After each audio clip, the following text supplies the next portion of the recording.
வணக்கம் நண்பர்களே. இன்றைய நாள் நம்ம என்ன பார்க்க போகிறோம் என்று சொன்னால், நான் நேற்று அதுக்கு முதல் தினம் 2 வகையான மரங்கள் சம்பந்தமான விளக்கம் தந்துட்டேன். அதாவது பலாமரக்கண்டு வகைகளும், அடுத்தது மாமரக்கண்டு வகைகள் சம்பந்தமான விளக்கம் தந்துட்டேன்.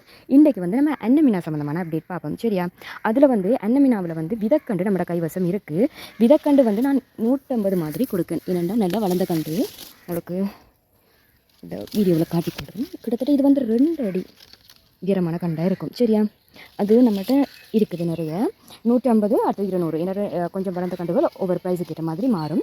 அடுத்தது இதுலேயும் நம்மள்கிட்ட கொஞ்சம் வளர்ந்த கண்டு, விதக்கண்டில் இன்னும் கொஞ்சம் வளர்ந்த கண்டு, கிட்டத்தட்ட 4-4.5 அடி வளர்ந்த கண்டுகளும் இருக்குது. நல்ல ஹெல்த்தியாக வளர்ந்த கண்டுகள் தான். நல்ல கிலோ விட்ட மாதிரி வரும். இது 650 ரூபா மாதிரி வரும். சரியா? அடுத்தது இதில் பதிய கண்டும் வாரது, கம்பு பதியத்தில் வருமே அந்த கண்டு.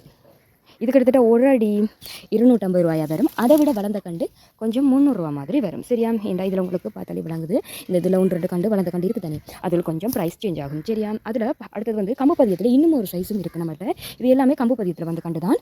இதில் இந்த சைஸ் 750 ஆகும். இதை விட கொஞ்சம் வளர்ந்த கண்டு 750 ரூபாயும் வரும். இது எல்லாமே கம்பு பதியத்தில் வச்ச கண்டு தான். சரியா? இதுபோல் நம்மளோட முள் சீத்தா எண்ணெய் மீனா, காட்டு எண்ணெய் மீனா என்று சொல்லுவாங்க. சரியா? அந்த எண்ணெய் மீனா வகை. அடுத்தது இந்த எண்ணெய் மீனாவில் அடுத்த எண்ணெய் மீனா பார்க்க போகிறோம் சொன்னால், இது எல்லாமே நம்மளோட பச்சை எண்ணெய் மீனா இருக்குது தானே, அதோடு சேர்ந்து சிவப்பு எண்ணெய் மீனா. நான் கடைசியாக நான் பறித்து சாப்பிட்ட ஒரு வீடியோ ஒன்று பதிவிட்டிருந்தேன். அந்த சிவப்பு எண்ணெய் மீனா வகை. இது விதக்கண்டாக தான் வரும். ஒரு கண்டு 200 ரூபா மாதிரி வரும். சரியா? அடுத்தது பச்சை எண்ணெய் மீனா, நம்மளோட நார்மல் பச்சை எண்ணெய் மீனா. இது கிட்டத்தட்ட 1 அடி மரமாக வரும். இது 200 ரூபா மாதிரி வரும். சரியா? இதுவும் விதைக்கண்டு தான். அதில் உயரமும் கிட்டத்தட்ட 1 அடி உயரமான கண்டுகள் தான் இருக்குது. இப்போதைக்கு கைவசம் இந்த 3 அன்னமினாவும் மீனாவும் தான் இருக்குது. அடுத்தது நான் முன்னரே சொன்ன போல் அக்கரப்பத்து, அதாவது இந்த முறை ஒத்துவில் வரைக்கும் நம்ம டெலிவரி செய்ய போகிறோம். அதாவது 7ஆம் மாதம் 29ஆம் தேதி. மரக்கன்று தேவையானவங்க உடனுக்குடன் உங்களோட ஆர்டரை போட்டுக்கொள்ளுங்க. சரியா? மீண்டும் ஒரு பதிவில் நான் உங்களை சந்திக்கின்றேன். நன்றி.